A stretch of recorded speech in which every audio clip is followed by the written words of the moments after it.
The rocks below were sharp and angry, and Hiraba could hear the waves crashing against them even from up here.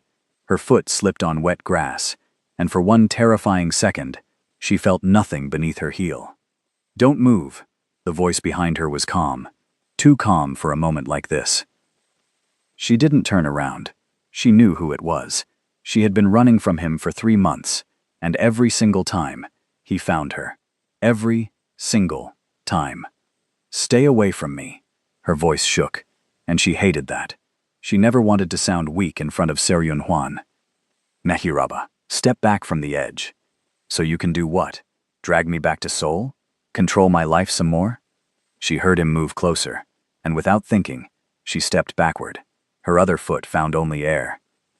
She fell. The world tilted. The gray sky swapped places with the cliff, and her stomach dropped. But before she could scream, something caught her wrist, hard. The jolt sent pain shooting up her arm. She looked up. Seryun Hwan was on his stomach at the cliff's edge, both hands wrapped around her wrist, his face showing something she had never seen before. Fear. Real, raw fear. "Let me go," she said, but even she didn't know if she meant it. "Never." His grip tightened. "Choose, Nahiraba. Trust me for 1 minute, or trust the rocks below." 6 months earlier, Niraba Adwawakewa had never even heard the name Seryun Hwan. She was too busy juggling 3 jobs and a full course load at Seoul International Business School to care about Korean celebrities or business moguls. Her friends would gossip about chaebols and TV stars during lunch, but Nahiraba would just smile and nod while reviewing vocabulary flashcards. "You're so boring," her friend Sumin said one afternoon at their usual chicken spot near campus. "You've been in Korea for 2 years, and you still don't know who owns half of Seoul?" "I know who pays my rent," Nahiraba replied, dipping a piece of chicken in sauce. "Me. That's all I need to know." Sumin laughed. "This is why I love you. Everyone else is trying to marry rich. You're trying to become rich. Not trying. Going to." And she meant it.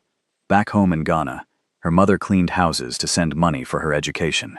Her father had died when she was 12, and her 3 younger siblings were counting on her to succeed. Failure was not an option, and distractions were not welcome. So when Professor Kim offered her a chance to interpret at a private business event, Nahiraba said yes immediately. The pay was triple her usual rate, and it was only 1 evening. Easy money. The event was at a private hotel in Gangnam, the kind of place Nahiraba had only seen in passing. Security checked her name 3 times before letting her in. Inside, everything looked expensive in that quiet way that didn't need to show off. She was assigned to interpret for a group of French investors. The job was simple. Stand nearby, translate when needed, smile politely, don't ask questions. Everything was going fine until she went looking for the bathroom. The hallway was empty and too quiet after the noise of the event space. She walked past several closed doors, checking for bathroom signs, when she heard voices coming from a room with a door slightly open. She should have kept walking. She really should have. But one of the voices was speaking English with a Korean accent, and she heard something that made her freeze. "The evidence needs to disappear by Friday." What about the people who already know? Pay them. Pay them enough to forget what they saw. Nahiraba's heart started beating faster. She stepped closer, just close enough to peek through the door gap. 3 men in dark suits stood around a table covered with folders and papers. She couldn't see their faces clearly, but she saw photographs, spreadsheets, and what looked like bank statements. "If this gets out, the company collapses," one man said. "Thousands of people lose everything." "Then make sure it doesn't get out," another voice replied, and this one was different. Cold, final, like a door closing. "I don't care what it costs. Make it disappear. Before you keep going, do me a quick favor.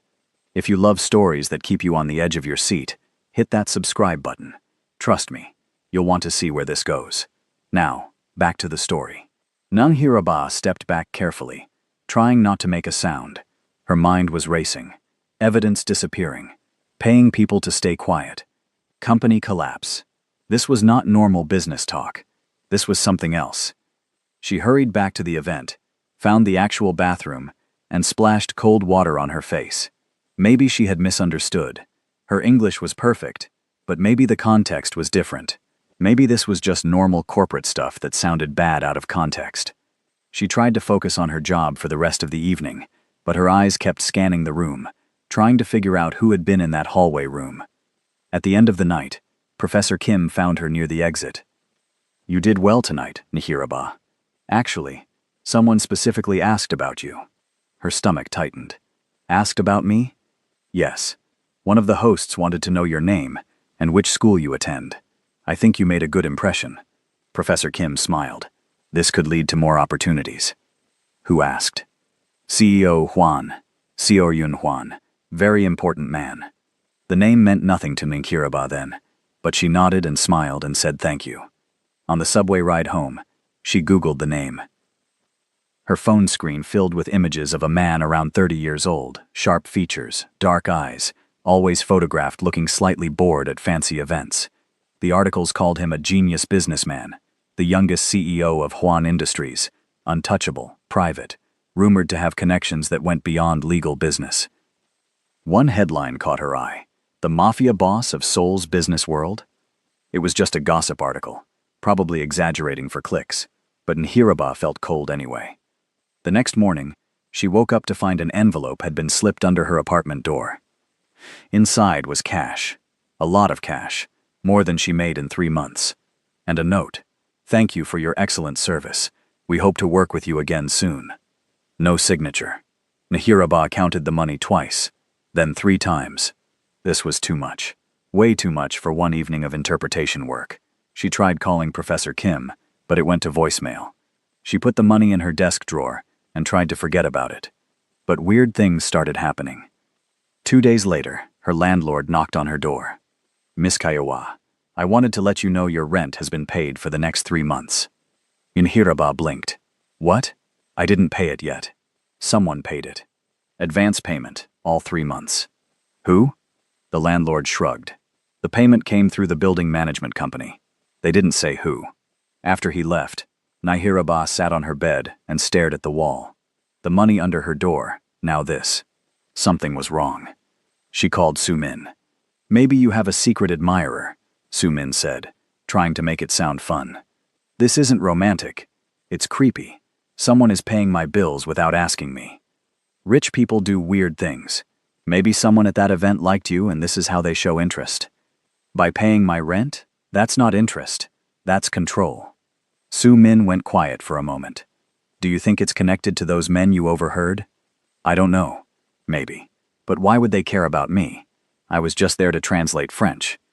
Unless they knew you heard something." That thought had been sitting in Nihiraba's mind like a stone, but hearing Su Min say it out loud made it real. "I need to find out what's going on," Nihiraba said. "Or," Su Min's voice got serious, "you could just leave it alone. If these are actually dangerous people, you don't want their attention." But it was too late for that. She already had their attention. The next day, Nihiraba went to her regular Tuesday afternoon shift at the cafe near campus. She had been working there for over a year, and the owner, Mrs. Lee, treated her like family. But when she arrived, Mrs. Lee looked uncomfortable. "Nihiraba, we need to talk." They sat at a back table, and Mrs. Lee wouldn't meet her eyes. "I have to let you go." Nihiraba felt like she had been slapped. "What? Why? Did I do something wrong?" No, you're a wonderful worker. It's just, we're cutting staff right now." "But you just hired 2 new people last week." Mrs. Lee's hands twisted together. "I'm sorry. I really am. Here's your pay for this month, including extra for the sudden notice." The envelope she handed over had triple the usual amount. Nihiraba didn't take it. "Someone paid you to fire me." "I don't know what you mean." "Mrs. Lee, please, just tell me the truth." The older woman finally looked up, and there was genuine fear in her eyes. "I can't. I have a family. I was told, just let you go quietly. Everyone stays safe. That's all I know." Nihiraba felt sick. She took the money because she needed it, but her hands were shaking. Outside the cafe, the spring air felt too cold. She stood on the sidewalk, trying to decide what to do next, when a black car pulled up beside her. The back window rolled down. Seo Yun Huan looked at her from the back seat, his expression unreadable. "Miss Kiewa, get in," It wasn't a question. I'd rather walk, she said, trying to sound brave. I'm sure you would, but we need to talk, and I don't think you want this conversation on a public street. I don't want this conversation at all. He almost smiled, almost. Yet here we are. 3 minutes, that's all I'm asking. Every instinct told her to run, but her feet stayed planted. If this man was behind everything, maybe talking to him directly was the only way to make it stop. She got in the car. The door closed with an expensive sound, and suddenly she was in a small space with the man whose name had turned her life upside down in less than a week. He smelled like expensive soap and something else, something clean and cold. You can relax, he said. I'm not going to hurt you. Just ruin my life in other ways. This time he did smile, just a tiny bit. Strong words for someone who doesn't know the full story. Then tell me the full story. Why are you paying my rent? Why did I lose my job? What do you want from me? I want you to stop asking questions about things you don't understand. I haven't asked any questions. Not yet. But you were planning to. He turned to face her fully, and his eyes were darker than they looked in photos. The conversation you overheard at the event. Forget it. So he knew. She had hoped maybe it was paranoia, but no. He knew exactly what she had heard. And if I don't forget, then your life gets much more complicated. He said it casually, like commenting on weather. Is far from home for you. Your visa depends on your student status. Your student status depends on your scholarships and part-time work. These things can disappear very easily. Aniraba felt anger rise in her chest, hot and sharp. So you're threatening me. I'm explaining reality. He leaned back. You seem smart, Miss Kaiwa. Smart people know when to walk away. And if I go to the police, tell them what I heard, then you'll find out that some people in this city have longer reach than the police. He signaled to the driver. You can get out here. Think about what I said. The car stopped. They were only 2 blocks from where they started. Nishiraba grabbed the door handle, but before she got out, she turned back. I came to Seoul to build a future, not to get tangled up in whatever shady business you're running. Stay away from me, and I'll stay away from you. If only it were that simple, he said quietly. She got out and didn't look back, but she could feel his eyes on her until the car turned the corner. That night, Nayaraba couldn't sleep. She kept replaying the conversation, the threat that didn't sound like a threat, the way he had known exactly what she overheard. If he was willing to pay her rent and get her fired, just to keep her quiet, what else was he willing to do? She opened her laptop and started searching.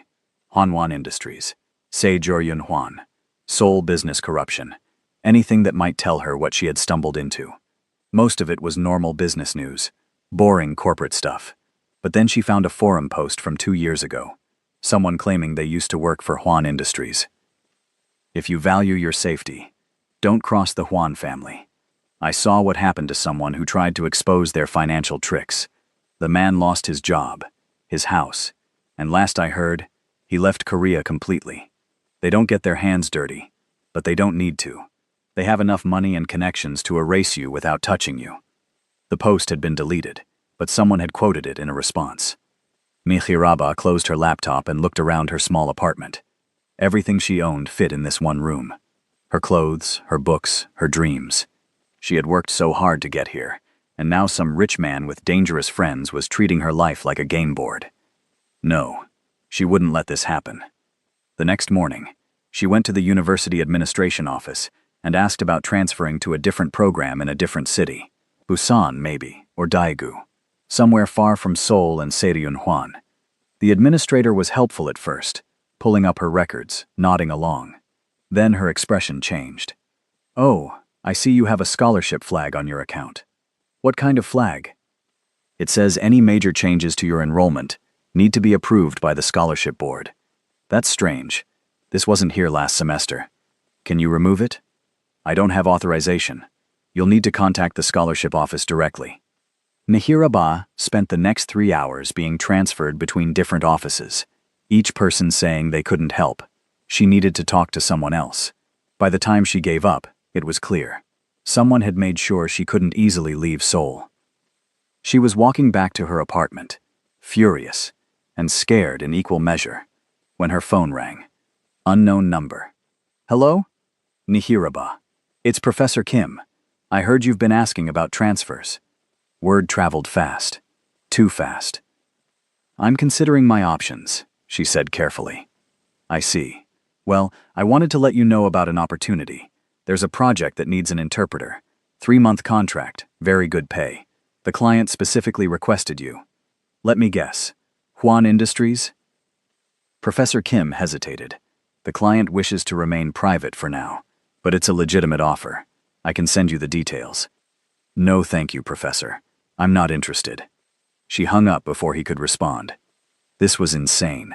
Every direction she turned, there was Seoryun Hwan, or his money, or his influence. It was like being caught in a spider web. The more she struggled, the more tangled she became. Su Min came over that evening, with fried chicken and beer. Okay, tell me everything. Nahiraba did. The car conversation, the scholarship flag, the job offer, all of it. Su Min listened, eating chicken, her expression getting more worried with each detail. This is like a drama, she said finally, but not the fun kind. The kind where the main character needs to leave the country. I can't leave. If I quit school now, I lose everything. My family used every bit of savings to help get me here. But if you stay, what happens?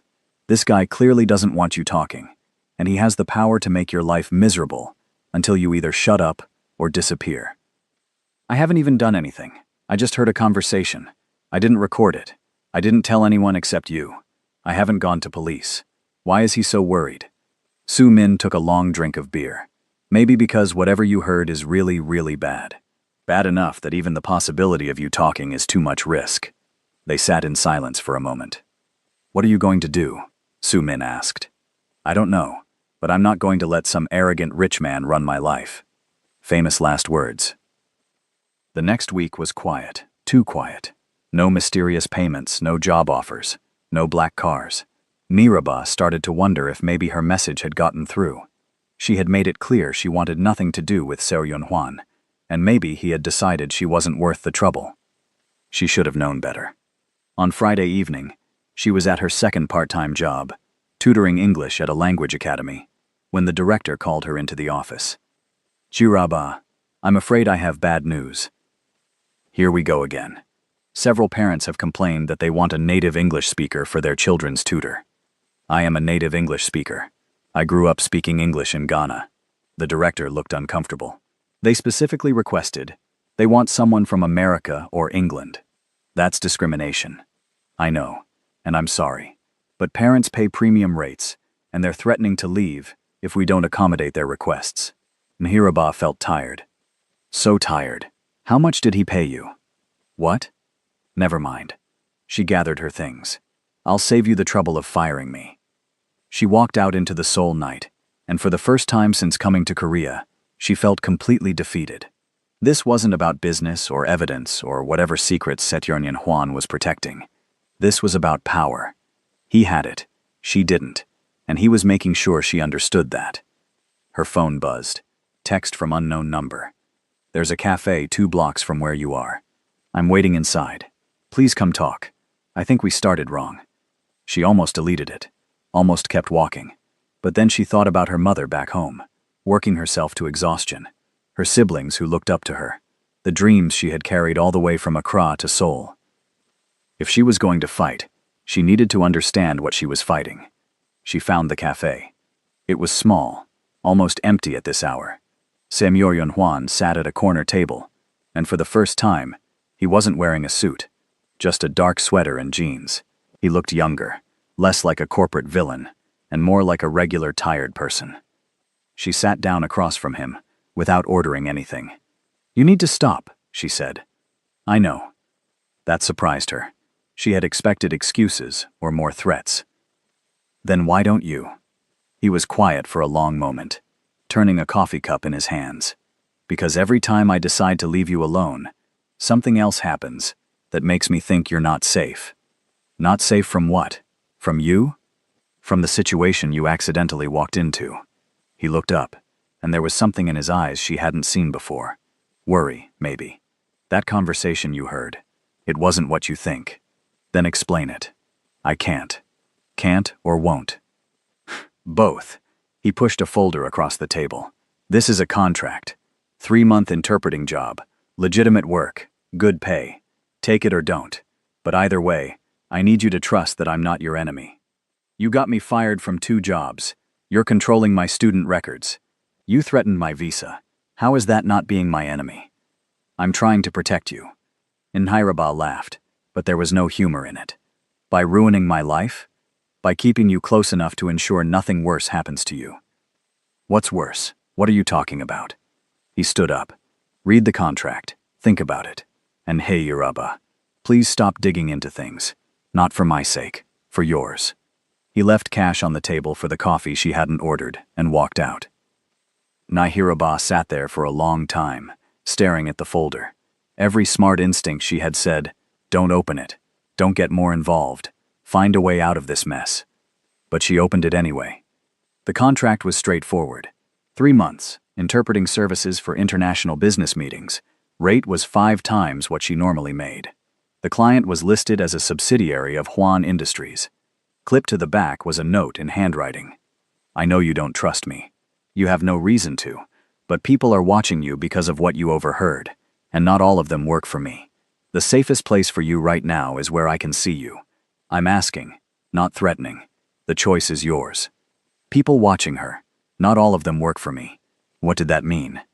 Nhairaba looked around the cafe. A couple in the corner. A student studying. An old man reading a newspaper. Normal people doing normal things. Or were they? She grabbed the folder and left quickly, suddenly feeling like the walls were too close. At home, she locked every lock on her door and pushed a chair against it for good measure. Then she called Su-min. He says other people are watching me. Other people? Who? He wouldn't say. Su-min, what if I heard something really dangerous? What if this is bigger than just some company covering up financial crimes? Then you need to go to the police. And tell them what? I overheard a vague conversation, and now a rich CEO is offering me jobs? They'll think I'm trying to get attention or money. Su-min sighed. So, what are you going to do? Nhairaba looked at the contract sitting on her desk. I don't know, but I need to find out what's really going on. And the only way to do that is to get closer to the person at the center of all this. That sounds like a terrible plan. You have a better one? Silence. Just. Su-min's voice got soft. Be careful, okay? I have a bad feeling about all of this. After they hung up, Nhairaba tried to sleep but couldn't. Every sound in the hallway made her jump. Every car passing outside could be someone watching. At 3 in the morning, she got up and looked out her window. The street was empty except for one black car parked across the road. As she watched, she saw the tiny glow of a cigarette inside. Someone was definitely watching. She stepped back from the window, heart racing. Whatever she had stumbled into, it was too late to simply walk away. So-yeon Hwan had been right about one thing. She was already involved, whether she wanted to be or not. The question now was what to do about it. Nhairaba signed the contract the next morning. Not because she trusted So-yeon Hwan, not because she believed his story about protecting her. She signed it because she was tired of being a mouse running from a cat she couldn't see. If someone was going to control her life, she at least wanted to understand why.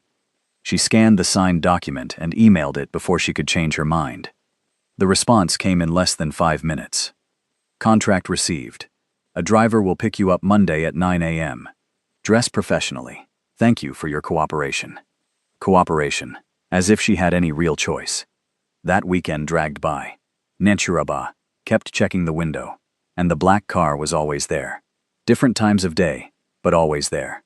Whoever was inside never got out, never approached, just watched. Su-min came over on Sunday with takeout. You look terrible, she said, unpacking containers of japchae and kimchi. I haven't been sleeping great. Because of the car outside? You see it too? I'm not blind, Nhairaba. This is serious. Maybe you should contact the embassy or something. And say what? A rich businessman is offering me jobs and someone might be watching my apartment. They'll think I'm paranoid. Su-min stabbed at her noodles. You start that contract tomorrow? 9 a.m. I still think this is a bad idea. All my ideas lately are bad ideas. At least this one pays well. They ate in silence for a bit. Then Su-min said, My mom asked about you yesterday. How is she feeling? Better? The new treatment is working. Su-min smiled, but it didn't reach her eyes. The medical bills are crazy, though. I don't know how we're going to manage next month. Shiraba squeezed her friend's hand. We'll figure something out. We always do. After Su-min left, Nihiraba laid out her most professional outfit and tried not to think about what she was walking into. Monday morning came too fast. At exactly 9 a.m., a silver car pulled up outside her building. Not the black car that had been watching, a different one. The driver got out and opened the back door without saying a word. Nihiraba took a breath and got in. They drove for 20 minutes, away from the university area and into the business district. The buildings got taller, shinier, more expensive looking. Finally, they pulled into an underground parking garage beneath a building that seemed to touch the sky. The driver led her to a private elevator. It required a keycard to operate. They rode up in silence, and Hirabaka watched the numbers climb. 30, 40, 50. The elevator opened directly into an office. Not a hallway, not a lobby, just straight into a massive office, with windows showing all of Seoul spread out below. And standing by those windows, phone to his ear, was Si-jun Hwan. He gestured for her to wait, finished his call, then turned. You came. I signed a contract. Contracts can be broken. Not by people who need the money. He almost smiled at that. Honest. I appreciate that. He moved to his desk and picked up a tablet. Your first assignment is this afternoon. Japanese investors. They need English to Korean interpretation. Standard business meeting about a potential partnership. That's it? Normal translation work? What were you expecting? I don't know. Something shadier, I guess. This time he did smile, just barely. Disappointing? Confusing. He handed her the tablet with briefing documents. Read these before the meeting. The investors are particular about accurate terminology. I assume that won't be a problem? I'm good at my job. I know. That's why you're here. Nihiraba looked around the office. Everything was neat, organized, impersonal. No photos, no personal items. Nothing that indicated an actual human worked here. Can I ask you something? She said. You can ask. I may not answer. That night at the event, what were you really talking about? What evidence needs to disappear? His expression went blank, like a door closing. Read the briefing documents. Meeting starts at 2. You said you're not my enemy, but you won't even explain. Because explaining puts you in more danger, not less. He moved toward the door. There's an office prepared for you down the hall. Everything you need is there. Someone will come get you before the meeting. Wait. He stopped. The car that's been parked outside my apartment. Is that your people or someone else's? He turned back, and something dangerous flashed in his eyes. What car? Black sedan. It's been there for 4 days. What time of day? Different times. Morning, evening, late at night. He pulled out his phone and made a call, speaking rapid Korean too fast for her to fully catch. When he hung up, his jaw was tight. That's not mine. Cold fear washed over her. Then whose is it? That's what I'm going to find out. Don't go home alone tonight. When you're done here, my driver will take you somewhere safe. I'm not going anywhere until you tell me what's happening. They stared at each other. Nihiraba refused to look away first, even though her heart was hammering. Finally, Rabover stole money from the company. A lot of money, over many years. When he died, I found the evidence. If it comes out, thousands of employees lose their jobs, investors lose everything, and the family name is destroyed. So you're covering it up. I'm fixing it, quietly paying back what he stole, restructuring the company so it doesn't collapse. But there are people who would benefit from the scandal going public. Competitors, enemies, people who want to see Hwan Industries fail. What does this have to do with me? The conversation you overheard. I was talking to lawyers about how to handle the evidence. Make it disappear doesn't mean destroy it. It means protect it until I can resolve the situation without destroying innocent people's lives. He stepped closer. But if the wrong people know that evidence exists, they'll try to find it, and they might think you know where it is. Nihiraba felt sick. I don't know anything. I know that, but they don't. So what am I supposed to do? Stay close. Let me make sure you're protected, and trust that I'm trying to handle this. You're asking a lot of trust from someone you've been terrorizing for 2 weeks. I know. He checked his watch. Read the briefing. We'll talk more after the meeting. He left, and Hairaba stood in the enormous office, looking out at Seoul, and wondering how her simple plan of study, hard, and build a career, had turned into this. The meeting that afternoon went smoothly. The Japanese investors were polite, the business discussion was straightforward, and Nihiraba translated efficiently. Seihiraba translated efficiently. Seihiraba translated efficiently. She had to admit, he was good at what he did. Sharp, prepared, respectful but firm. When the investors left, he nodded at her. Well done. It's literally my job. And you do it well. A woman in a sleek dress appeared in the doorway. She was beautiful in that polished Seoul way. Perfect hair, perfect makeup, perfect everything. Seoryun, we need to leave in 20 minutes for the dinner. He didn't look happy about that. I haven't forgotten. The woman's eyes landed on Yiraba, curious and cold at the same time. Who's this? New interpreter. Nihiraba Keiwa. This is Han Yuri. The name sounded familiar, but Nihiraba couldn't place it. Yuri smiled, but it was the kind of smile that didn't reach anywhere near her eyes. Interesting name. You're not from here. Ghana, Nihiraba said. How exotic. I'm sure that's useful for international business. The way she said exotic made it sound like an insult wrapped in politeness. It's useful for speaking 5 languages, Nihiraba replied sweetly. Super helpful in global markets. Yuri's smile tightened.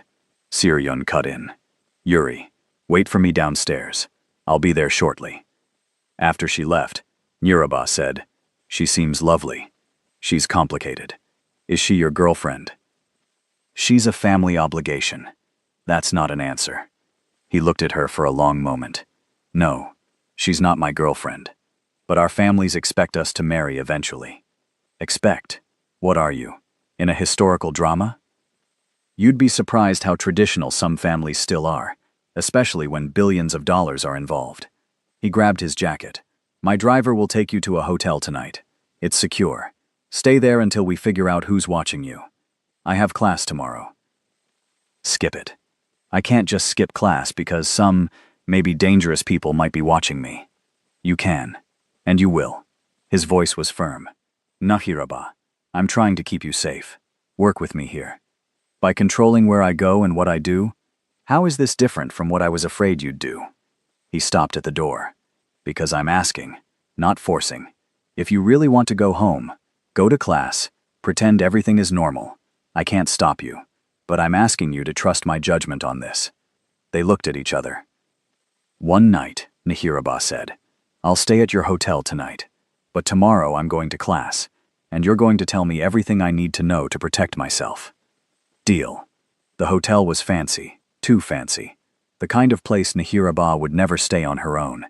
The room was bigger than her entire apartment, with a view of the Han River and a bathroom that could fit a small car.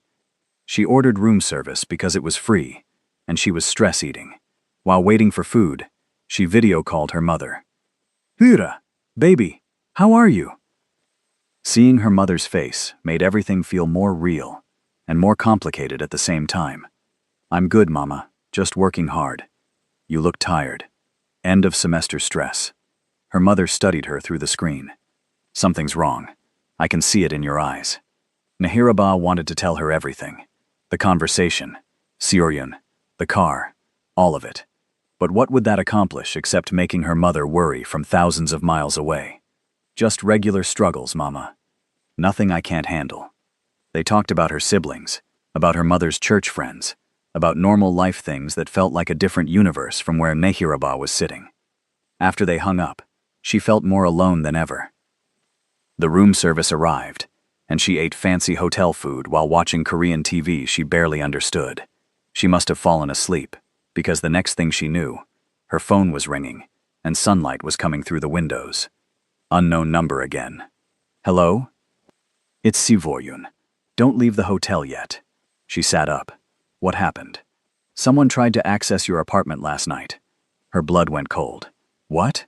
Building security cameras caught someone attempting to pick your lock around 3 a.m. They left when a neighbor came out. Did they see who it was? The footage is blurry, but it wasn't random. They knew which apartment was yours. Nihiraba pulled her knees to her chest. This was real. Really real. What do I do? Stay there. I'm moving you to a different location today. Somewhere safer. And I'm assigning security. Security? Like a bodyguard? Yes. This is insane. A month ago, I was just a student. Now I need bodyguards? His voice softened slightly. I know. And I'm sorry you're in this situation. But until I figure out who's targeting you, I need to make sure you're protected. Maybe I should just go home. Back to Ghana. Get out of Seoul entirely. They'd follow you. That hadn't occurred to her. What? If they think you have information, leaving Korea won't make you less of a target. It just makes you more isolated and easier to get to. He paused. The safest place for you is here, where I can control the environment. I hate this. I know. After the call ended, Nihiraba sat in the expensive hotel room and wanted to cry. But crying wouldn't fix anything. So instead, she got up and took a shower and tried to think strategically. She needed information. Real information. Not just what Seoryun chose to tell her. If she was going to be in danger, she at least wanted to understand why. She opened her laptop and started digging deeper. Hwan Industries, Seoryun's father. Anything that might explain what she had stumbled into. Most of it was corporate news. But then she found an old article from 5 years ago. Small piece, barely a few paragraphs. An employee of Hwan Industries had died in a car accident. The employee had been an accountant. Probably nothing, but maybe not. And she kept searching and found 2 more similar incidents. Employees who died or disappeared under unclear circumstances. All of them had worked in financial departments. Her hands started shaking. Before you click away, I need to ask you something. Are you hooked yet? Because this story is about to get even crazier. Drop a comment and let me know what you think is going to happen next. Seriously, I want to hear your theories. A knock on the door made her jump. Room service. But she hadn't ordered anything. She approached the door carefully and looked through the peephole. A man in a hotel uniform stood there with a covered tray. I didn't order room service. Complimentary breakfast, courtesy of the hotel management. Something felt off. She kept the chain lock on and opened the door just a crack. The man smiled. Would you like me to leave it outside? Yes, please. He set down the tray and walked away. Niraba waited a full 5 minutes before opening the door fully and bringing the tray inside. Under the cover was a beautiful breakfast spread and an envelope. Her heart sank. Not again. Inside the envelope was a note, handwritten, not typed. We know you have questions. We have answers. Meet us at Bukchon Hanok Village, 3 p.m. today. Come alone or don't come at all. No signature. Nihiraba's first instinct was to call Seoryun. Her second instinct was that whoever sent this specifically said come alone, which meant they knew Seoryun was protecting her. She stared at the note. This was stupid. Meeting unknown people alone was how people ended up on true crime shows. But it was also possibly the only way to get real answers, instead of the carefully controlled information Seoryun was feeding her. She checked the time. 11 a.m. 4 hours to decide. She tried calling Soo Min, but it went to voicemail. Tried again. Same thing. That was weird. Soo Min always answered. A text came through from a number saved as Security Team. This is June, assigned to your protection detail. I'm in the lobby. Mr. Hwan asked me to escort you anywhere you need to go today. Great. A babysitter. Nihiraba looked at the note again. If she told this June person about the meeting, he'd either stop her from going or insist on coming along. Either way, she wouldn't get the information the note promised. But going alone was dangerous and stupid. She spent the next 2 hours going back and forth, then finally made a decision that was probably going to get her in trouble. She texted June. Need to pick up some things from a store near Insadong. Can you take me? Response came immediately. Of course. I'll bring the car around. Insadong was close to Bukchon. Close enough. At 2:30, they arrived at a shopping area near Insadong. John parked and asked, Would you like me to accompany you? It's just a quick stop at a cosmetics store. Girl stuff. I'll be fast. He looked uncertain. Nihiraba gave her brightest smile. Unless you really want to help me pick out face masks and lip tints. I'll wait here. Thank you. She went into the store, browsed for a few minutes to make it look legitimate. then slipped out a side entrance that led to a different street. She felt bad for ditching Jun. He was just doing his job, but she needed answers more than she needed protection right now. Bukchon Hanok Village was a neighborhood of traditional Korean houses, popular with tourists. At 3 p.m. on a Tuesday, it was moderately crowded. Nisiraba walked through the narrow streets, past beautiful old houses and tourists taking photos. She had no idea where exactly she was supposed to meet whoever sent the note. She wandered, checking her phone, waiting for something to happen. At 3:15, a woman approached her, middle-aged, ordinary-looking, definitely not threatening. "Miss Kiewa?" "Yes. Follow me, please, not far." Every instinct screamed danger, but Nehiraba followed anyway. They walked to a quieter section, fewer tourists, just old houses and narrow alleys. The woman stopped at a small traditional tea house. Inside, second floor. Then she walked away. Nehiraba stood outside the tea house, heart pounding. Last chance to turn back. She went inside. The first floor was empty, except for an old woman preparing tea. She gestured toward stairs without speaking. Nehiraba climbed to the second floor and found a small room with low tables and cushions. A man sat by the window, back to her. "Close the door," he said in English. She did. He turned around, and Nehiraba's breath caught. He looked exactly like Seiyun Hwan. Older, maybe by 10 years, but the resemblance was striking. "You look surprised," the man said. "I didn't know Saforyun had a brother. Most people don't. I prefer it that way." He gestured to a cushion across from him. "Sit. We have things to discuss." Nehiraba sat, keeping her distance. "Who are you?" "My name is Hwan Junho, and I'm the person who's actually been trying to protect you, not my control freak little brother." "Protect me from what?" "From becoming collateral damage in a family war you don't understand." He poured tea into 2 cups. "My brother told you about our father's theft, correct?" "Some of it." "Did he tell you that I'm the one who discovered it first? That I wanted to go public, take responsibility, rebuild with transparency? Or did he conveniently leave that part out?" Nehiraba said nothing. Junho smiled. "Of course he did. Sikoryun has always been about control and image. He'd rather cover up crimes than face consequences." "If you wanted to go public, why didn't you?" "Because my dear brother had me removed from the company, made it look like I was unstable, unreliable. Spread rumors until the board had no choice but to side with him." The bitterness in his voice was sharp. "Now he's running everything, making decisions that affect thousands of people, and no one questions him. What does this have to do with me?"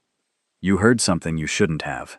And Seiyun, being Seiyun, decided the best way to handle it was to control you completely. But here's what he's not telling you." Junho leaned forward. "The evidence you accidentally learned about? It's not just about our father. It implicates current executives, board members, people who are still in power. If that comes out, it's not just the family name that falls. It's the entire corporate structure of one of Korea's biggest companies." Nehiraba's head was spinning. "So, what do you want from me?" "I want you to help me expose the truth." "Absolutely not. Think about it. You're already in danger. The people watching you, trying to get into your apartment, they're not my people, and they're not Seiyun's. They're the executives who want to make sure the evidence never sees daylight. If you help me bring everything into the open, there's no reason to target you anymore." It almost made sense. Almost. "Or," Nehiraba said slowly, "you're lying, and you're actually the dangerous one, and Seiyun is protecting me from you." Seiyun-ho smiled. "Smart girl. You're right to be suspicious. So let me give you something to think about." He slid a folder across the table. "These are financial records showing payments Seiyun has made to various people over the last 6 months. Notice any names you recognize?" Nehiraba opened the folder. Lists of names and amounts. She scanned down, and her blood froze. Park Soo-min. Multiple payments, large amounts. "Your friend has been on my brother's payroll for months," Junho said quietly. "Did you really think it was coincidence that she always knew where you were, that she encouraged you to trust him?" No, this couldn't be real." "You're lying." "Am I? Call her right now. Ask her about her mother's cancer treatment. Ask her who's been paying those medical bills." Nehiraba thought about Soo-min's evasiveness, the way she'd been weird lately. How she never answered when Niraba called anymore. I need to go. She stood up, grabbing the folder. Wait, Junho said. I know this is a lot, but you need to understand, my brother is not the hero in this story. He's a manipulator who's very good at making people think he's protecting them, while actually controlling every aspect of their lives. And what are you? I'm someone who's tired of watching him destroy lives to protect his empire. He handed her a business card. When you're ready to hear the full truth, call me. But don't wait too long. The people looking for you won't stay patient forever. Niharaba left the tea house in a daze. Outside, the sunny afternoon felt wrong, too bright and cheerful for the chaos in her head. She walked without direction, trying to process everything. Su Min, her best friend in Seoul, possibly the only person she truly trusted here, had been lying to her for months. Her phone started ringing. June, the security guy, probably panicking that she'd disappeared. She didn't answer. Instead, she called Su Min. This time, her friend picked up. Niraba, hey, sorry I missed your calls earlier. Where are you? Home. Why? I need to see you now. Something in Hyeraba's voice must have conveyed seriousness, because Su Min said, okay, do you want to come here or should I meet you somewhere? I'm coming to you. She hung up and hailed a taxi. Su Min's apartment was in a slightly nicer building than it used to be. Nehiraba had noticed that a few months ago, but hadn't thought much about it. Now, everything looked different, suspicious. Su Min opened the door with a concerned smile. What's wrong? You sounded upset. Nehiraba walked past her into the apartment and dropped the folder on the table. Want to explain this?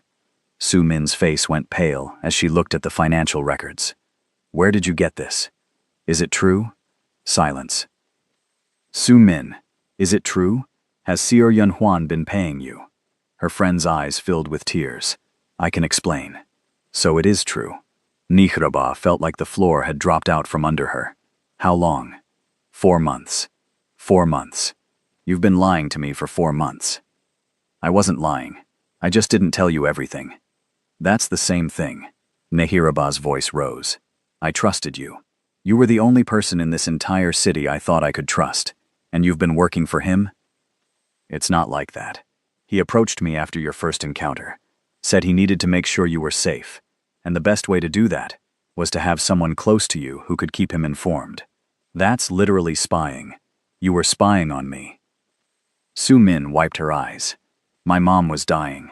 The treatments we needed cost more than I could ever afford. He offered to pay for everything if I just let him know you were okay. That's all. Just checking in, making sure you weren't in danger. And you thought that was okay? You thought selling me out was acceptable because you needed money? He said he was protecting you, by controlling every part of my life, and you helped him do it. They stared at each other, years of friendship cracking apart between them. I'm sorry, Su Min whispered. I'm so sorry. I thought I was helping. You weren't. You were betraying me. Nehiraba grabbed the folder. I need you to stay away from me. Don't call. Don't text. Don't tell anyone where I am or what I'm doing, especially not him. Nehiraba, please. But she was already walking out. In the hallway, she leaned against the wall and tried to breathe. Everything was falling apart. She didn't know who to trust, what to believe, or how to get out of this nightmare. Her phone rang again. This time it was Soryon. She answered. Where are you? His voice was tight, controlled anger underneath. June said you disappeared. I met your brother. Silence. Then, where are you right now? Why? So you can send someone to collect me like property. Nehiraba, Junho is dangerous. Whatever he told you was lies designed to turn you against me. How do I know you're not the liar? How do I know anything you've said is true? Because I've been trying to keep you safe since the beginning. Safe or controlled? Because from where I'm standing, those look pretty similar. She started walking toward the street. You paid my friend to spy on me. You've been manipulating my life for months. You're exactly what I was afraid of. I can explain everything, if you just come back and talk to me face to face. I'm done talking to you. I'm done with all of this. She hung up.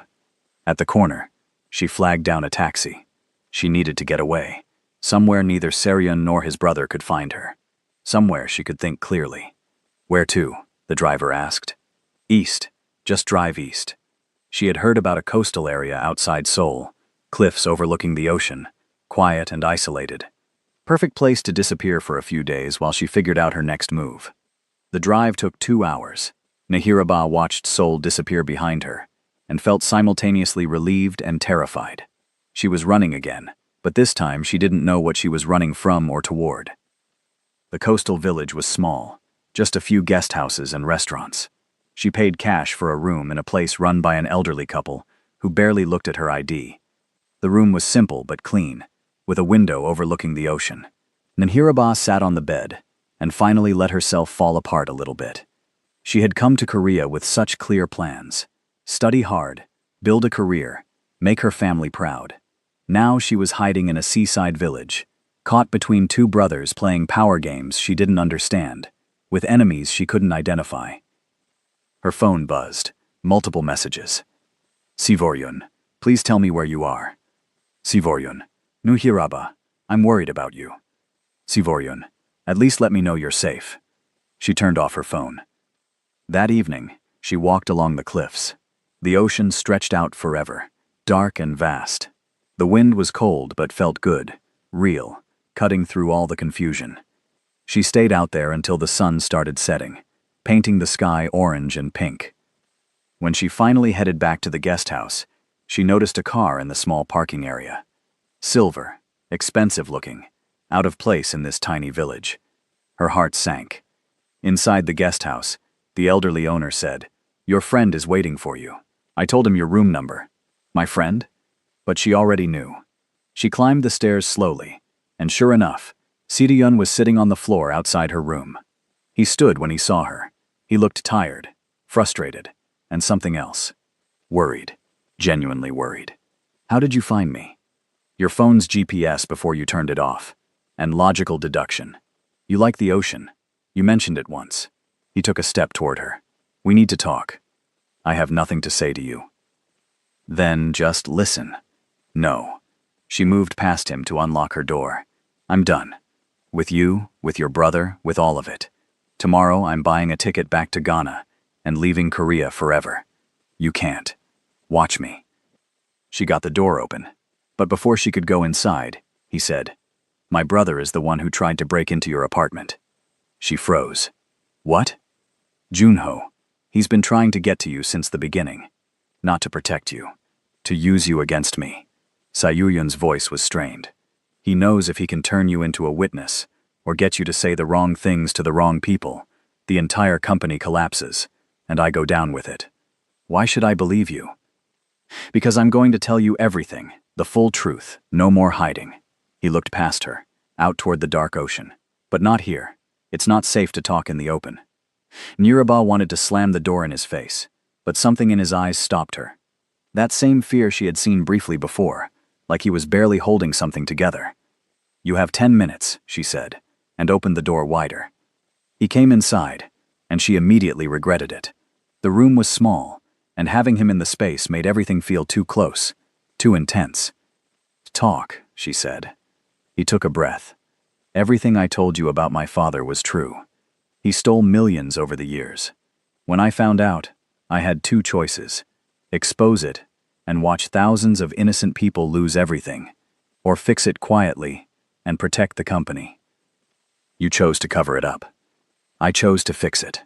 There's a difference. Is there? Yes. Covering it up means pretending it never happened. Fixing it means taking responsibility and making it right, just not publicly. He ran a hand through his hair. Junho wanted to go public immediately, call a press conference, throw our father's name and everyone connected to him under the bus.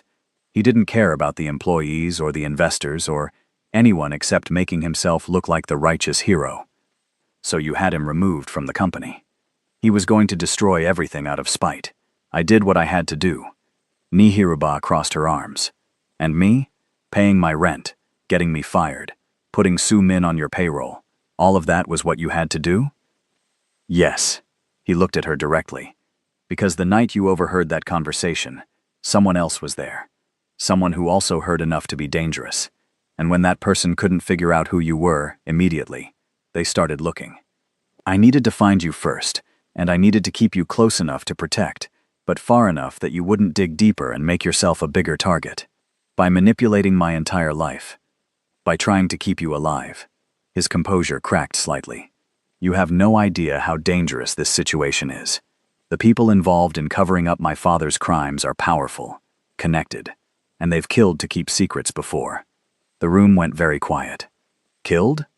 3 former employees who knew too much. All made to look like accidents. His voice was flat, cold. I've been trying to gather enough evidence to expose them safely, but it takes time. And then you stumbled into the middle of it. Nihiraba sat down on the bed, her legs suddenly weak. This is insane. I know. And your brother? Where does he fit in? Junho wants revenge. He doesn't care about justice or protecting anyone. He just wants to watch me fail. Sisoryun moved to the window. Meeting with him was the worst thing you could have done. He showed me evidence that you paid Su Min. I did pay her. I'm not denying that. That's messed up. Probably. But I needed someone close to you who could warn me if you were in immediate danger. Someone you'd actually talk to about what you were thinking and planning.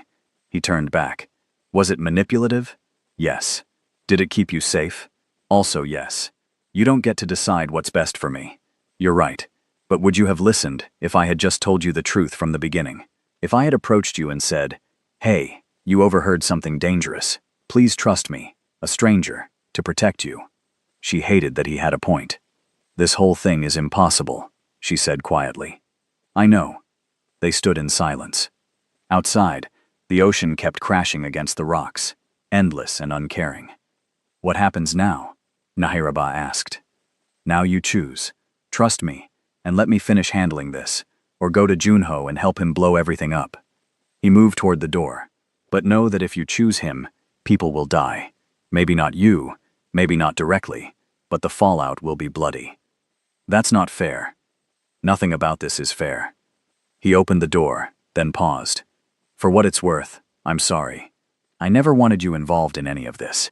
You seem like a good person, with real dreams, and you deserve better than being caught in my family's nightmare. Then let me go.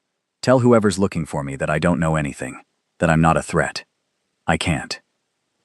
Why not? He looked at her with an expression she couldn't quite read. Because they won't believe me, and because Junho has already marked you as useful. Even if I step back, he won't. He stepped into the hallway. Get some rest. Tomorrow we'll figure out next steps. I didn't agree to stay. I know. But you will. Because you're smart enough to know that running won't actually save you. He left, and Firaba heard his footsteps going down the stairs. She sat in the quiet room and tried to think rationally. Everything Siryun said could be true, or it could all be lies. There was no way to know for sure. She pulled out Junho's business card, still in her pocket. 2 brothers, 2 stories, and her caught in the middle. She fell asleep without deciding anything, and her dreams were full of falling and dark water. The next morning, she woke to someone knocking urgently on her door. Miss Kaiwa, please wake up. It was the guest house owner. Nahiraba opened the door. What's wrong? Your friend, the man from last night, he's asking for you. Says it's urgent. She found Siryun downstairs, phone to his ear, looking more tense than she'd ever seen him. He hung up when he saw her. We need to leave now. What happened? Junho just released a statement to the press, claiming he has evidence of corruption in Huan Industries. He's calling for an investigation, and he specifically mentioned a witness who overheard incriminating conversations. Siryun's jaw was tight. He's using you as bait. Every news outlet in Seoul is going to be trying to figure out who that witness is. Niraba's stomach dropped. He wouldn't. He already did. We have maybe a few hours before someone connects the dots and your name goes public. Her phone, which she had turned back on to check messages, started buzzing. Emails, social media notifications, texts from numbers she didn't recognize. She looked at one email. A reporter, asking for comment about her relationship with Huan Industries. Oh no. Pack. Fast. We're leaving. 10 minutes later, they were in his car, driving away from the village. Nahiraba watched the ocean disappear behind them, and felt like she was leaving her last chance at peace. Where are we going? Somewhere. Junho can't find you, while I try to contain this disaster. Your brother really hates you, doesn't he? The feeling is mutual. They drove in tense silence. Nahiraba kept checking her phone, watching her life explode in real time. Someone had found her university photo. Someone else was posting speculation about who she was and why she was connected to the Huan family scandal. "They're calling me your mistress," she said flatly. Seryun's hands tightened on the wheel. "I'll fix it." "How?" "This is everywhere." "I'll figure it out." But he didn't sound sure. An hour into the drive, back toward Seoul, they hit traffic. Construction had narrowed the highway to one lane. Sinjeryun drummed his fingers on the wheel, clearly frustrated by the delay. Nishtiraba stared out the window at the landscape passing slowly. Hills and trees, and beyond them, cliffs dropping toward the ocean. Her phone rang. Junho. She showed Siyun. "Don't answer it," he said. She answered it anyway, putting it on speaker. "Nishiraba. I assume you've seen the news." Junho's voice was smooth, pleased with himself. "You used me. I gave you a choice. You didn't take it. So I made the choice for you. You had no right. I'm trying to expose the truth. If that makes you uncomfortable, that says more about you than me." There was a pause. "My brother, there with you?" She looked at Seryun, who shook his head sharply. "No," she lied. "Liar. I can hear the car engine.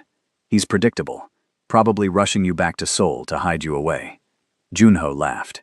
"Tell him it won't work. The truth always comes out eventually." Seryun grabbed the phone. "You're destroying innocent lives to get revenge. That makes you worse than anything father ever did. I'm holding people accountable, something you were always too weak to do. Accountability and vindictiveness aren't the same thing. Keep telling yourself that while your empire crumbles." The line went dead. Seryun handed the phone back to Nahiraba. His expression was dark, stormy. "I need to make some calls. Try to get ahead of this." He pulled over at a rest stop and got out to make phone calls in private. Nahiraba watched him pace while talking, saw the tension in his shoulders. She got out of the car too, needing air. The rest stop overlooked a scenic area, another section of cliffs and ocean. A few tourists were taking pictures. Everything looked normal, peaceful. Her life was falling apart, and the world just kept spinning like nothing was wrong. She walked toward the cliff edge, where a railing separated the viewing area from the drop. The ocean below was gray and restless. She heard footsteps behind her, and assumed it was Seryun finishing his calls. "This is a disaster," she said without turning around. "My name is going to be everywhere. My family will see this. How do I explain to my mother that I'm accidentally involved in a Korean corporate scandal?" No response. She turned around. It wasn't Seryun. It was a man she'd never seen before, large and unfriendly looking. "Miss Kiwa, someone wants to talk to you." "I'm not interested." "It's not optional." He stepped closer. Nahiraba stepped back, her back hitting the railing. "Stay away from me. Just come quietly. No one needs to get hurt." She looked past him, desperately searching for Seryun. He was still by the car, too far away, phone to his ear, not looking this direction. The man reached for her arm. She ducked and ran. Not back toward the parking lot. That's where he'd expect her to go. Instead, she ran along the cliff path, away from the main viewing area. Behind her, she heard him following. The path got narrower, less maintained, fewer people around. Her heart hammered. Stupid. This was so stupid. She was running toward isolation instead of help. She tried to change direction, cut back toward where there might be witnesses, but the man was faster than he looked. He appeared in front of her, cutting off that path. She backed up, and her heel hit loose gravel. The cliff edge was right behind her. "Just come with me," the man said. "Don't make this difficult." "Who sent you?" "Does it matter?" She looked behind her. The drop was steep, rocky, the ocean churning below. She looked at the man blocking her path. No good options. Then she heard a voice, sharp and commanding. "Get away from her." Seryun appeared, moving fast. He positioned himself between Nahiraba and the stranger. "This doesn't concern you," the man said. "Everything about her concerns me." The man pulled out a phone, made a quick call, speaking too low for Nahiraba to hear. Then he looked at Seryun with something like pity. "You should have stayed out of this." "Should have, didn't, leave, now." The man shrugged and walked away, but it felt wrong, like a retreat that wasn't really a retreat. Seoryun turned to Nishiraba, and his expression was furious. "What were you thinking walking off alone?" "I needed air. I didn't think someone would grab me at a public rest stop." "You need to think, all the time. About everything. This isn't a game." His anger sparked her own. "You think I don't know that? My life is ruined. I'm all over the news as your secret mistress, or corporate spy, or whatever else they're making up. So excuse me for wanting 5 minutes to process that." 5 minutes can get you killed." They were both breathing hard, faces close, emotions running too high. Then, Nihiraba's foot slipped. The gravel beneath her shifted, and suddenly there was nothing under her heel. She fell backward, arms flailing for something to grab. Seolyun's hand shot out and caught her wrist. The jolt stopped her fall, but her body swung out over the edge. She looked down and saw rocks and water, far, far below. She looked up and saw Seoryun on his stomach at the cliff edge, both hands wrapped around her wrist, his face showing pure terror. "I've got you," he said. "I've got you." But his hands were slipping. The angle was wrong, her weight pulling against his grip. "Seoryun, don't move, just stay still. I'm pulling you over." "I don't care." His voice was strained. "Trust me for 1 minute, or trust the rocks below. Choose." She had spent weeks running from this man, fearing him, suspecting him, and now he was the only thing between her and death. She saw the fear in his eyes, not for himself, for her. "Pull me up," she whispered. He adjusted his grip, braced himself, and pulled. She scrambled with her feet against the cliff face, trying to help. Inch by inch, she came up. Finally, she was over the edge, and they both collapsed on solid ground, gasping. Seoryun didn't let go of her wrist. "Are you hurt?" "No, I don't think so." She was shaking violently. He pulled her away from the edge, back to safer ground, and then just held her while she tried to remember how to breathe. "I thought I lost you," he said quietly. "You almost did." They stayed like that for a moment that felt longer, and for the first time, Nishiraba felt something shift. Whatever else was happening, whatever lies or manipulations or games, one thing was clear. Seoryun Hwan would have died trying to save her. That meant something. They sat in the car for a long time before Seoryun started driving again. Neither of them spoke. Nihiraba's hands were still shaking, and she kept seeing that moment of falling, the split second when there was nothing beneath her. Seoryun's knuckles were white on the steering wheel. Finally he said, "I'm taking you somewhere safe, no arguments." She didn't have the energy to argue anyway. They drove to a building in a quiet neighborhood, expensive but not flashy. Underground parking, private elevator, everything requiring keycards and codes. The apartment they entered was minimalist and clean, clearly not lived in regularly. "Safe house," Seoryun explained. "Only 3 people know about this place. You, me, and my head of security." Nihiraba walked to the window. They were high enough to see across the city, lights starting to come on as evening approached. "That man at the rest stop," she said. "Who was he working for?" "I don't know yet, but I'm going to find out." Seoryun's voice was hard, controlled fury underneath. "Someone is escalating. First watching you, then trying to break in, now attempting to grab you in broad daylight. Maybe it was your brother. Maybe. Or maybe it's the people I've been trying to protect you from all along." He moved to the kitchen, started making tea like he needed something to do with his hands. "The executives who helped my father, they know I'm getting close to having enough evidence to expose them, without destroying the whole company. They're getting desperate." Nihiraba sat on the couch. Everything hurt. Her arm where he'd grabbed her, her muscles from the adrenaline crash, her head from too much fear and confusion. "I can't do this anymore," she said quietly. Seoryun brought over 2 cups of tea, sat across from her. "I know. No, I mean it. I can't live like this. Hiding, running, not knowing who's trying to hurt me or why. This isn't a life. It won't be forever. You can't promise that." He was quiet, because she was right. Nihiraba wrapped her hands around the warm cup. "Tell me everything, and I mean everything. No more partial truths or protection, or whatever excuse you use for keeping secrets. If I'm going to be in danger anyway, I deserve to know why. Caesaryun studied her for a long moment, then nodded. Okay, everything. And he told her. His father had been stealing from the company for 15 years, but he hadn't been working alone. 3 executives had helped him set up shell companies, fake contracts, elaborate schemes to siphon money. When his father died suddenly of a heart attack 2 years ago, Senyun had found encrypted files on his personal computer. I couldn't go to the police without evidence that would hold up in court, Selyun explained. And I couldn't gather that evidence without tipping off the people involved. So I've been slowly, carefully, building a case while pretending I don't know anything. And the 3 executives, still working at the company, still in positions of power. If they knew I was onto them, they'd destroy evidence and disappear. Or worse, they'd tank the company out of spite, and thousands of innocent people would lose everything. So you've been protecting them. I've been managing them while I build an airtight case. He set down his tea. Junho found out about the theft 6 months before I did, but he didn't care about being strategic. He wanted immediate public revenge. When I wouldn't let him blow everything up, he turned on me. And me? Where do I fit into this? The conversation you overheard, I was talking to my lawyer about moving the evidence to a secure location.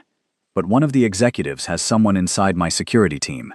They heard that I'd had a meeting about evidence at that event, and they started trying to figure out who else might have overheard. Nihirabata's stomach sank. So, they've been looking for me. Yes, and when Junho mentioned a witness in his press statement, he basically painted a target on your back. Seoryun's expression darkened. He knew exactly what he was doing. Why does he hate you so much? Because our father always favored me. Because I got the company, and he got pushed out. Because he's bitter and angry, and he'd rather watch everything burn than see me succeed. He stood, started pacing, and now he's using you to hurt me, which is unforgivable. The way he said that last part, the emotion behind it, made Nuhairaba look at him differently. Why do you care so much? About me, specifically, I mean. You don't even know me. Caesaryun stopped pacing. He looked at her, and something in his expression shifted. Because from the moment I saw you at that event, telling off that drunk French investor in 3 languages, I knew you were different. Strong, real, not impressed by money or power or any of the things people usually care about in my world. He ran a hand through his hair. And then you got caught up in my mess, and I couldn't let you become another casualty of my family's corruption. I wouldn't let that happen. The air in the room felt different, charged. Nuhira didn't know what to say to that. Her phone buzzed, breaking the moment. She looked at the screen, and her heart stopped. A message from an unknown number, with a photo attached. The photo was of her mother's house in Accra. No. Caesaryun was beside her instantly. What is it? She showed him, her hands shaking. They know where my family lives. He took the phone, his expression going dark and dangerous. They're bluffing, trying to scare you. Another message came through. Stop cooperating with Seoryun Hwan, or your family pays the price. You have 24 hours to go public with what you know about the evidence. Nihiraba felt sick. This is insane. I don't even know anything about the evidence. I don't know where it is or what's in it. They don't know that. Caesaryun was already making calls, speaking rapid Korean. When he hung up, he said, I'm having security sent to your family. They'll be protected. You can send security to Ghana? I can send security anywhere. He crouched in front of her. Look at me. Your family will be safe. I promise you that. You can't promise that. You can't control everything, no matter how powerful you think you are. Watch me. His certainty should have been arrogant, but instead, it was almost comforting. Almost. Another call came in, this time Seoryun's phone. He answered, listened, his expression getting darker. When? Pause. I'm on my way. He hung up and looked at Nihiraba with something like apology in his eyes. What happened? Someone just tried to access the building where the evidence is stored. My security stopped them, but barely. He grabbed his jacket. I need to go. You stay here. Don't open the door for anyone but me. I'm coming with you. Absolutely not. They're threatening my family. Caesaryun. I'm not sitting here helpless while you handle everything. She stood, grabbed her own jacket. Either I come with you or I walk out that door and handle this my own way. They stared at each other. You're stubborn. And you're controlling. We both have flaws. Let's go. He looked like he wanted to argue more, but there wasn't time. Fine, but you stay in the car and you do exactly what I say. Agreed? Agreed. They drove across Seoul in tense silence. Nenjiraba watched the city pass by. So many people living normal lives, unaware that somewhere in the shadows powerful people were playing dangerous games. The building they arrived at looked like a normal office complex. They parked in the underground garage, and Seoryun led her to a secure elevator. This is a private storage facility, he explained as they rode up. Climate-controlled, high security, used by corporations to store sensitive documents. And that's where you keep the evidence against the executives? Physical copies, yes. Digital copies are in 3 separate encrypted locations. The elevator opened to a hallway with only 4 doors, each with serious-looking locks and security panels. A man in a suit was waiting, looking stressed. Mr. Huan, the attempted breach was at Unit 3. Our system caught it, but whoever tried to access it had sophisticated equipment. They almost bypassed the first 2 security layers. Show me. They walked to one of the doors. The security panel showed signs of tampering. Mehiraba didn't understand most of the technical details, but she understood enough. Someone had gotten close. Pull all the security footage, Soyun ordered. I want to know who was here and how they got in. Already done. We're reviewing it now. While Seoryun talked to his security team, Nishiraba's phone buzzed again. Another message from the unknown number. We know where you are. Last chance. Walk away from Seoryun Huan or everyone you love suffers. Her throat went tight. She showed Seoryun. His expression turned to ice. They're tracking your phone. He held out his hand. Give it to me. She handed it over. He removed the battery, took out the SIM card, and handed the pieces to his security guy. Trace any tracking software on this. I want to know who installed it and when. Then he turned to Enhiraba. We need to assume they know we're here, which means this might be a trap. As if on cue, the lights went out. Emergency lighting kicked in, dim and red. An alarm started blaring. Basement exit, Sejun grabbed her hand. Now. They ran down a stairwell, footsteps echoing. Behind them, she heard shouts, more alarms. What's happening? Someone's trying to get to the evidence while we're trapped here. His grip on her hand was tight. Or they're trying to get to you. They burst out into the parking garage. Seoryun's car was where they left it, but between them and the exit, 3 men stood blocking the way. Not security guards. Something else. Seoryun pushed Enhiraba behind him. Whatever they're paying you, I'll double it. Let us pass.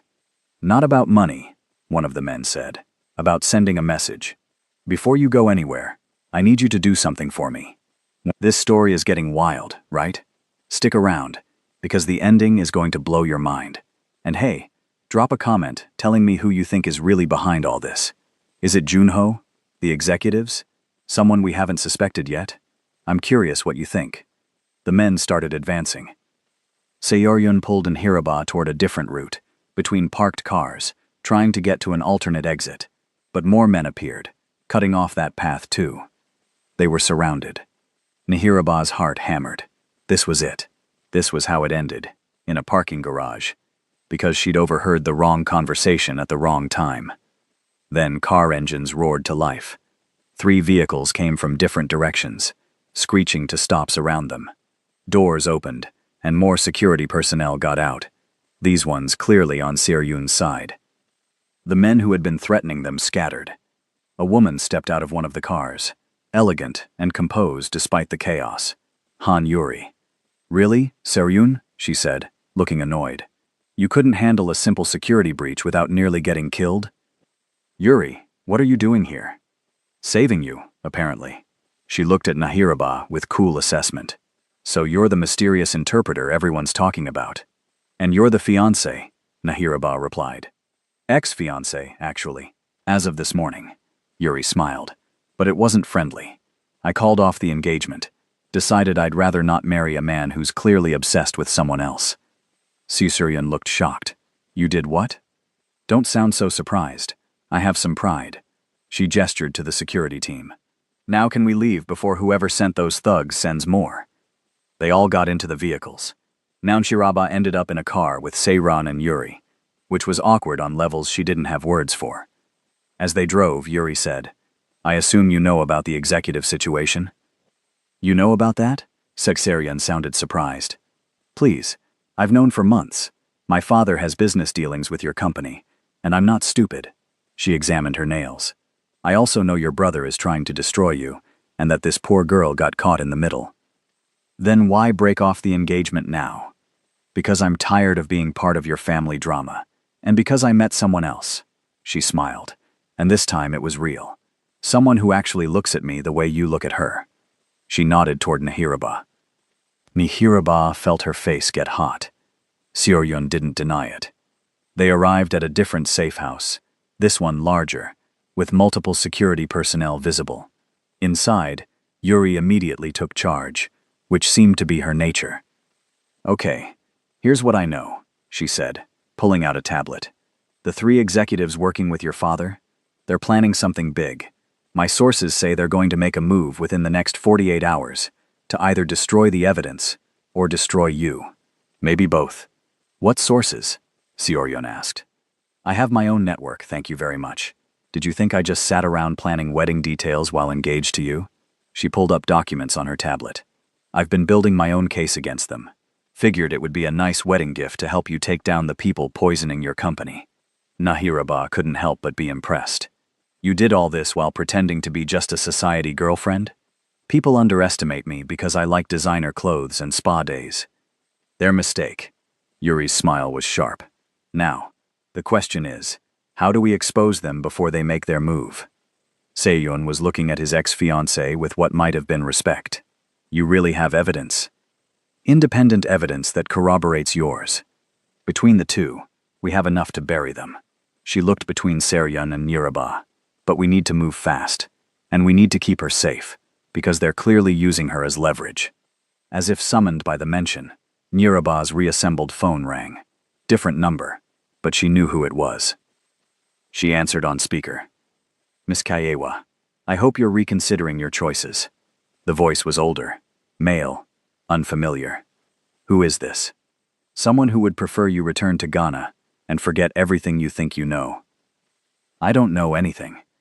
"Then you have nothing to worry about. Get on a plane, go home, and this all goes away." Si Choryun leaned toward the phone. "Executive Kim? Is that you?" Silence. Then, "Si Choryun, you should teach your friends to be more careful about the company they keep. And you should know that threatening her was the worst mistake you could make." "Was it?" "Because from where I'm standing, you care more about this girl than your company's reputation. That's a weakness I can exploit. Try it and see what happens." The line went dead. Yuri looked thoughtful. That was bold of him. Calling directly. He must be really desperate. "Or really confident," Nahiraba said quietly. "He thinks he's already won." Sitsoryun's phone rang.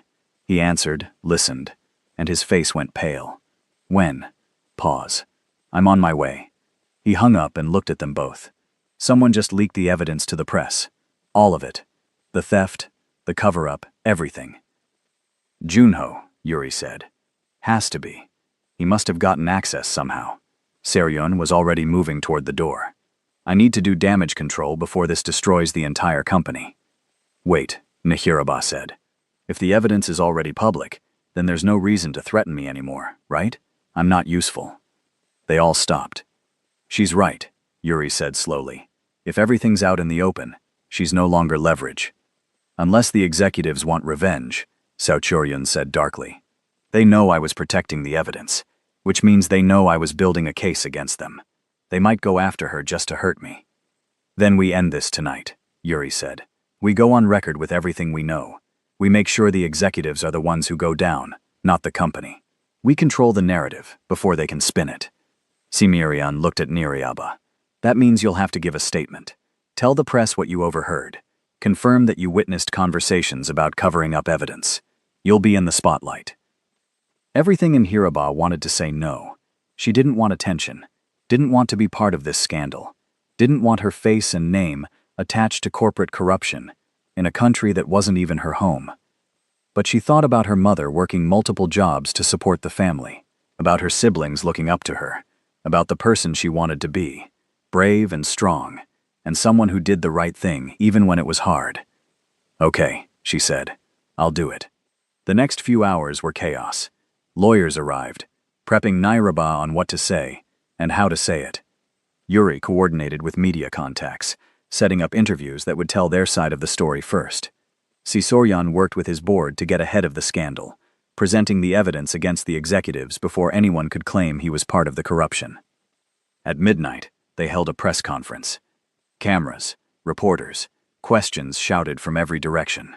Nairaba stood next to Sekyun, wearing clothes Yuri had somehow procured in her size, looking far more confident than she felt. Sonoryan spoke first, his voice calm and clear. He explained that his father had committed financial crimes without the knowledge of the board. He explained that upon discovering this, he had been quietly investigating while simultaneously ensuring the company remained stable and employees remained protected. He presented evidence against the 3 executives who had aided his father and announced they had been terminated and would face criminal charges. Then he introduced Nihiraba. Miss Kiewa is an interpreter who accidentally overheard conversations related to this case. She has been threatened, harassed, and put in danger because of what she innocently witnessed.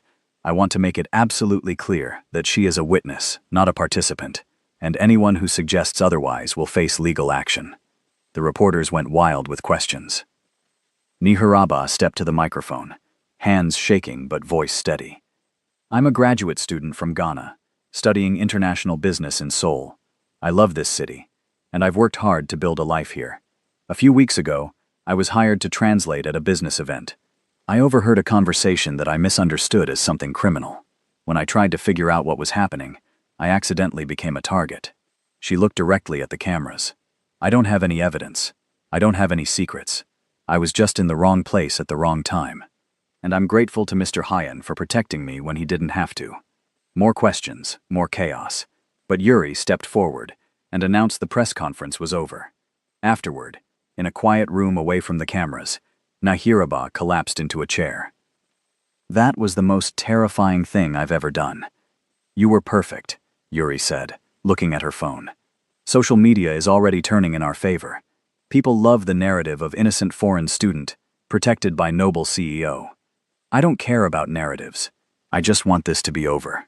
Sejurun sat next to her. It's not over yet. The executives will fight back, and Junho will try to twist this somehow. But the worst is behind us. You can't know that. I know that you're safe now. That's what matters.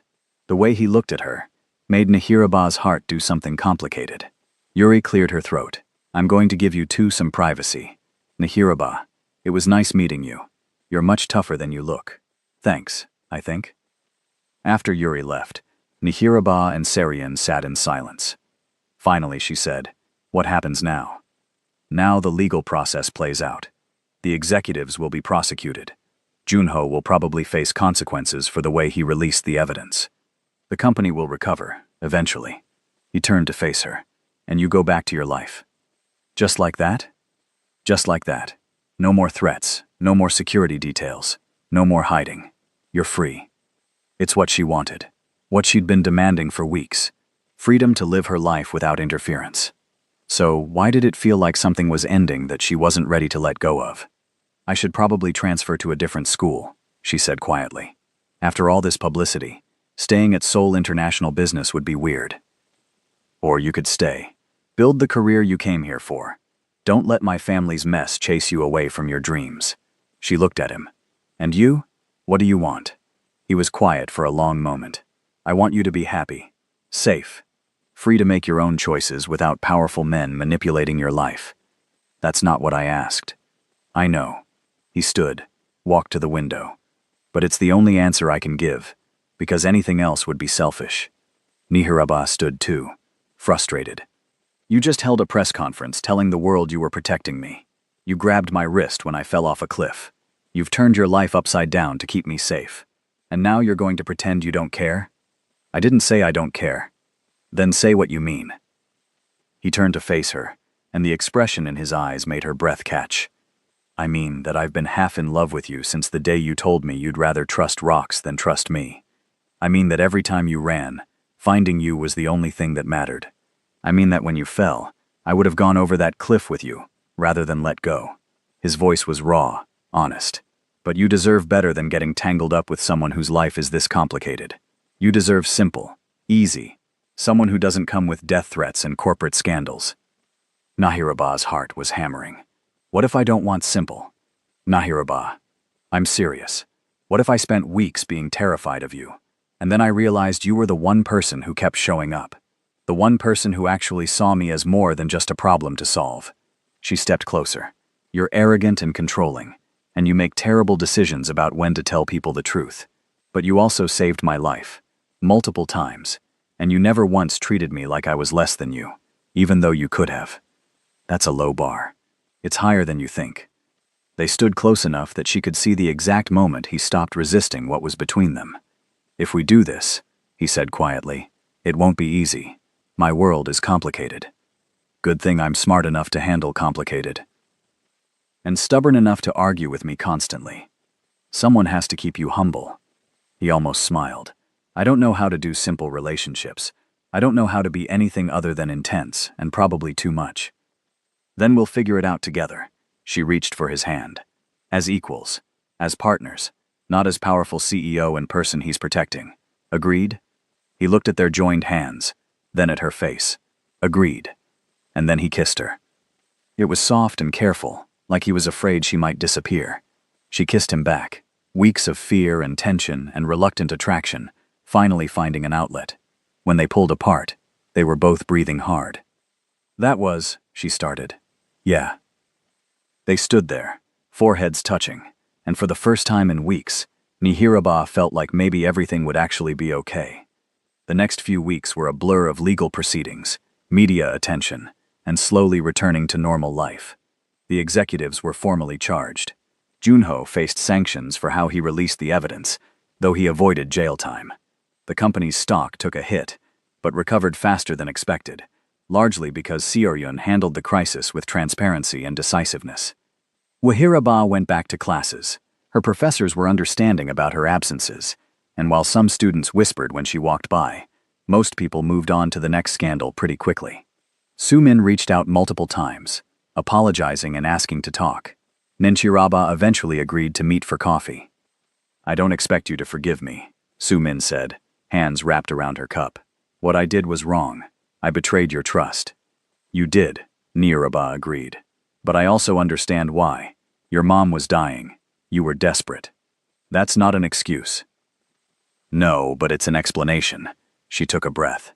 I'm not ready to go back to how things were. But maybe, eventually, we can find a new version of friendship, one built on honesty. Su Min's eyes filled with tears. I'd like that. It would take time, but Nehiraba thought maybe they could rebuild something. Different, but still valuable. 3 months after the press conference, Nehiraba launched her own consulting firm. Small, just her and 2 other multilingual professionals she'd met through university. They focused on helping international students and small businesses navigate Korean corporate culture. Se-Yuan was a silent investor, but he had insisted that her name alone was on all the paperwork. This is yours, he said, when she tried to argue about it. Your dream, your company, your success. I'm just someone who believes in you. Their relationship was still new, still figuring itself out. They agreed to take things slow, to build something real, instead of rushing into intensity, fueled by danger and adrenaline.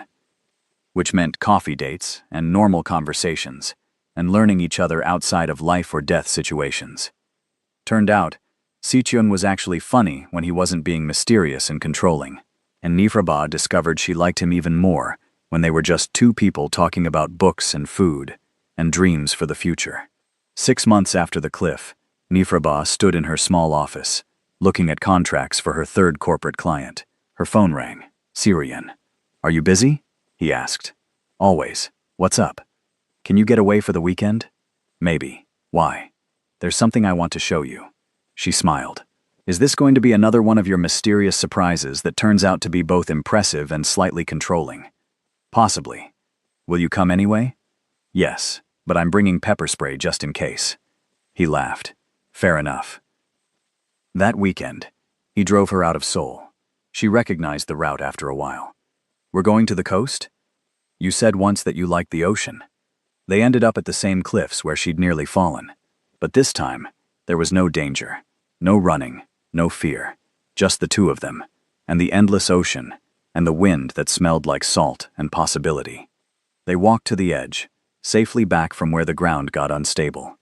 "I bought this land," Seoryun said. She looked at him. "What?" "The cliff, the area around it. I'm turning it into a nature preserve, so it stays beautiful, and no one else can have a near-death experience here. That's the most ridiculous and sweet thing I've ever heard." "I'm a ridiculous and sweet person. You're really not, but I appreciate the effort." He pulled her close, and they stood looking out at the water. "Do you ever regret it? Staying in Seoul after everything?" She thought about it. "No, it's been hard and scary, and sometimes I still can't believe any of this happened. But I'm building something real here, a business, a life, relationships that matter." She looked up at him. "I'm not saying Korea is home yet, but it's starting to feel like it could be. And us? How does that feel?" "Terrifying, in a good way." He smiled. "I'll take terrifying in a good way."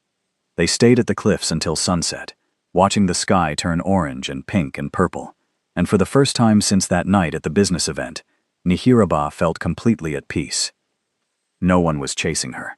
No one was threatening her. She was just a woman who had survived something difficult and come out stronger on the other side.